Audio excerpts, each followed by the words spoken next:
अस्सलाम वालेकुम dear students, उम्मीद है आप ठीक ठाक होंगे। तो जैसा कि पता है आपको कि पिछले लेक्चर में हमने एक्सरसाइज जो थी इसी के क्वेश्चन नंबर 1 किया था।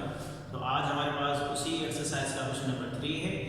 कुछ जो सवालात थे मुझे पता है, इल्म में है मेरे, जो चीज़ आपको उस लेक्चर में समझ में ना आई तो मैं पूरी कोशिश करूँगा कि इस लेक्चर में मैं आपको अच्छे तरीके से समझा दूँ। ठीक है, तो हमारे पास क्वेश्चन नंबर 3 में क्या है कि integration of 2x - 1 divided by x into the x - 1 and x - 3, इसको हमने इंटीग्रेशन करना है। तो जैसा कि पता है कि आपको ये पूरा आपके पास क्या है, ये आपके पास फ्रैक्शन फंक्शन है, आपका मतलब रैशनल फंक्शन है। इस रैशनल को फंक्शन को कन्वर्ट करने के लिए, सोल्व करने के लिए हमने इसको पहले पार्शियल फ्रैक्शन फंक्शन में कन्वर्ट करना होता है। तो वो किस तरह करता है आइए देखते हैं। तो सबसे पहले हम इंटीग्रेशन करने के बजाय हम इस पूरे पार्ट को उठाएंगे जो बराबर है 2x - 1 अपान x, x - 1 x - 3। ठीक है, ये जो आपके पास डिनोमिनेटर में टर्म्स हैं ये फैक्टर्स की फॉर्म में है, चेक कर सकते हैं हम। इनको हम लिखेंगे a upon x plus b upon x - 1 plus c upon x - 3 इनकी फॉर्म में लिखेंगे। अब मैंने उसको इनकी फॉर्म में क्यों लिखा, ये सवाल आपको आए होंगे। आपको पता है कि जब मैं इस नीचे वाले को सिंप्लीफाई करूंगा तो मेरे पास जो इक्वेशन आएगी आफ्टर सिंप्लीफिकेशंस वो क्यूब की इक्वेशन आएगी। ठीक है, और यहाँ पर मैंने तीन आपके आर्बिट्री कांस्टेंट दिए। क्यों? क्योंकि मेरे पार्शियल फ्रैक्शन का एक रूल होता है, जब भी आपके पास डिनोमिनेटर में इस टर्म में कोई भी तीन टर्म हो in the form of the factors, so you can write, आप इनको इस फॉर्म में लिख सकते हैं। ठीक है, तीन हमने वेरिएबल्स क्यों दिए बेटा, क्योंकि ये तीन आपकी फैक्टर्स की फॉर्म में हैं, जो कि लास्ट लेक्चर में भी आपको शायद इस चीज को समझने में थोड़ी मुश्किल होगी। जब भी आपके पास यहाँ तीन आपके पास फैक्टर होंगे तो आपने तीन आर्टिफिशियल कांस्टेंट देने हैं। अगर आपके पास दो होंगे तो लास्ट जो लेक्चर में था उसमें दो आपके पास फैक्टर्स थे in the form of the brackets, तो आपने ए और बी दिया था। ठीक है, अब आपके पास क्या है, तीन है, x ये ब्रैकेट दूसरी ये ब्रैकेट, तो आपने क्या देना है, तीन आपने ये आर्बिट्री जो है वो कांस्टेंट आपने देने हैं। ठीक है, ये आपकी पार्शियल फ्रैक्शन मतलब एक आपके पास रैशनल फंक्शन को पार्शियल फंक्शन में कन्वर्ट करने का एक ये तरीकेकार होता है। इसको मैं नाम दूंगा इक्वेशन नंबर 1। ठीक है, अब जो नेक्स्ट प्रोसीजर होगा इस चीज के बाद वो कौन सा होगा कि आपके पास ये जो डिनोमिनेटर में है ना, यही आपने मल्टीप्लाई करवाना है क्वेश्चन नंबर 1 के साथ ऑन बोथ साइड। तो हम क्या करेंगे, x - 1 x - 3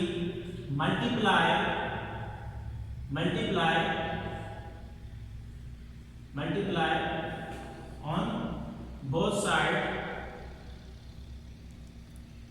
बाय इक्वेशन 1। ठीक है, इक्वेशन नंबर 1 के साथ ये पूरा जो डिनोमिनेटर है हमने इसको मल्टीप्लाई करवाना है बोथ साइड।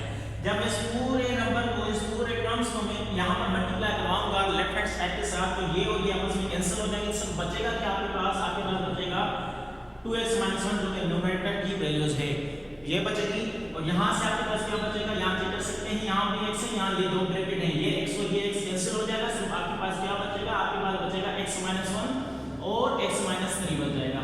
और यहाँ पर आपके पास क्या बचेगा, b, यहाँ पर x - 1 है, यहाँ भी x - 1 है, तो x - 1 कैंसिल हो गया, क्या बच जाएगा, x और x - 3 किसके साथ, b के साथ बच जाएगा, x and x - 3।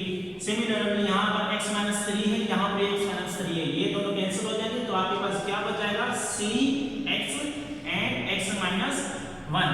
ठीक है, तो ये आपके पास जो सिंप्लीफिकेशन फॉर्म आई इसको मैं नाम दे देता हूँ इक्वेशन नंबर 2। मुझे किसकी वैल्यू चाहिए, a, b और c की वैल्यू चाहिए। To determine the values of a, b and c, हम लेंगे x को, we take x is equal to 0। ठीक है, x का हम बराबर लेंगे 0 की, क्योंकि ये भी एक आपका फैक्टर है। ठीक है, हमें पता है ना जब भी फैक्टर क्या होता है उस टर्म को हम बराबर लेते हैं 0 के। Then we take x is equal to 0 and put it in equation number 2। हम इसी को पुट करेंगे, x की वैल्यू 0 कहां पुट करेंगे, इक्वेशन नंबर 2 में। तो आपके पास यहाँ पर क्या आ जाएगा, 2 × 0 - 1 इक्वल टू a, जहां जहां आपका x होगा वहां मैं क्या पुट करूंगा, x की वैल्यू 0 पुट करूंगा, तो ये क्या हो जाएगा 0 - 1 and 0 - 3 plus b multiply 0 and 0 - 3 plus c multiply 0 minus 1, ठीक है। 2 मल्टीप्लाई 0 एंड माइनस 1, तो आपका यहाँ पर रिजल्ट क्या आएगा, -1 आया, ठीक है। इक्वल टू ए सेम आपका यहाँ पर ब्रैकेट के अंदर आपका क्या बच गया, ब्रैकेट के अंदर आपका -1 बच गया और यहाँ पर क्या बच गया, -3 बच गया, क्योंकि 0 माइनस 1 तो आपका -1, 0 माइनस 3 तो आपका -3। इसी तरह प्लस बी, यहाँ पर 0 इस पूरे के साथ मल्टीप्लाई में है तो 0 इन सब के साथ मल्टीप्लाई होगा तो ये हो जाएगा 0, यहाँ भी 0 इन सब के साथ मल्टीप्लिकेशन में है तो ये इनके साथ मल्टीप्लाई होकर क्या हो जाएगा आपका बेटा, ये 0 हो जाएगा, ठीक है। After simplification we have -1 equal to -2 minus plus 3 1 3, तो ये हो जाएगा 3 टाइम a, मुझे a की वैल्यू चाहिए तो यहाँ से मुझे a की वैल्यू क्या मिलेगी, a इज इक्वल टू -1/3, यहाँ पर सिर्फ a की वैल्यू मिली हुई है, ठीक है। यहाँ पर हमने किसकी वैल्यू फाइंड कर ली, यहाँ पर हमने फाइंड कर ली a की वैल्यू। अब हमने इसी तरह किसकी वैल्यू फाइंड करनी है, b और c की, ठीक है। To find the value of b and c, हमें पता है कि ये तीनों फैक्टर्स हैं। अब हम उठाएंगे now take x minus 1 equal to 0, ठीक है, तो ये तीनों फैक्टर्स हैं, 1 बाय 1 हम उठाएंगे, पहले x, फिर x minus 1, फिर उसके बाद x minus 3, तो यहाँ से हमें x की वैल्यू क्या मिलेगी, x is equal to 1 मिलेगी। पुट इट इन इक्वेशन 2, इसी को इनपुट करेंगे कहाँ पर, इक्वेशन नंबर 2 पर। तो हाँ, यहाँ पर x की वैल्यू क्या इनपुट करना चाहेंगे बेटा, यहाँ पर हम x की वैल्यू इनपुट करेंगे 1, तो 2 मल्टीप्लाई 1 माइनस 1 रिमेंस है इक्वल टू a, तो x की वैल्यू क्या पुट होगा 1 और ये -1 रिमेंस है 1 माइनस 3, इसी तरह plus b multiply 1 and in the bracket 1 minus 3 in the bracket 1 minus 3, और यहाँ पर c पर क्या आ जाएगा बेटा, c मल्टीप्लाई 1 माइनस 1, ठीक है।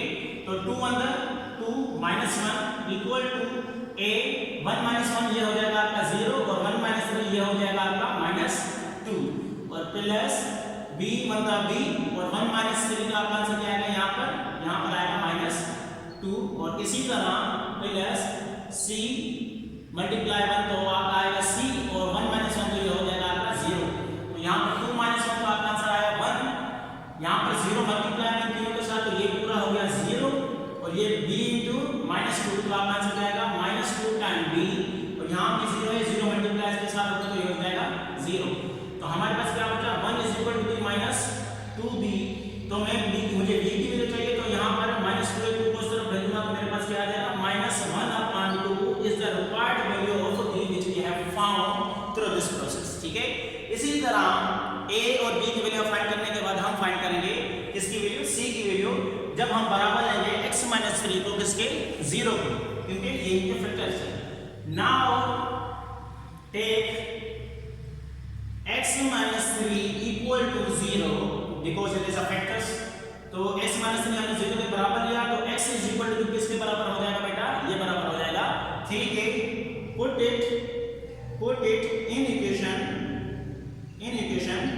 2, इसी को भी आगे हम पुट करेंगे इक्वेशन नंबर 2 पर। अब यहाँ पर x की वैल्यू क्या आ जाएगी, यहाँ पर x की वैल्यू क्या आएगी बेटा, 3 हो जाएगी, यहाँ पुट करेंगे 2 multiply 3 minus 1 equal to a, x की वैल्यू यहाँ पर क्या पुट करूंगा बेटा, यही पुट करूंगा 3 माइनस 1, और वहाँ पर क्या पुट करूंगा 3 minus 3 plus b multiply 3 minus 3 plus c multiply 3 minus 1, so we need to simplify 2 3 the 6 minus 1 आपका remain same, और इसी तरह यहाँ पर क्या आ जाएगा a 3 minus 1 तो आपका आंसर आया 2 और 3 minus 3 आपका आंसर क्या आया 0 प्लस b मल्टीप्लाई 3 तो ये हो जाएगा 3b और 3 minus 3 तो ये हो जाएगा आपका 0 प्लस c मल्टीप्लाई 3 तो ये हो जाएगा आपका 3c और 3 minus 1 तो आपका आंसर क्या आएगा 2। अच्छा 6 minus 1 तो आपका आंसर क्या आया 5, सही है। तो a मल्टीप्लाई 2 मल्टीप्लाई 0 तो ये पूरा हो जाएगा आपका 0 and this will also become 0, तो 3 टू द ये हो जाएगा आपका 6c।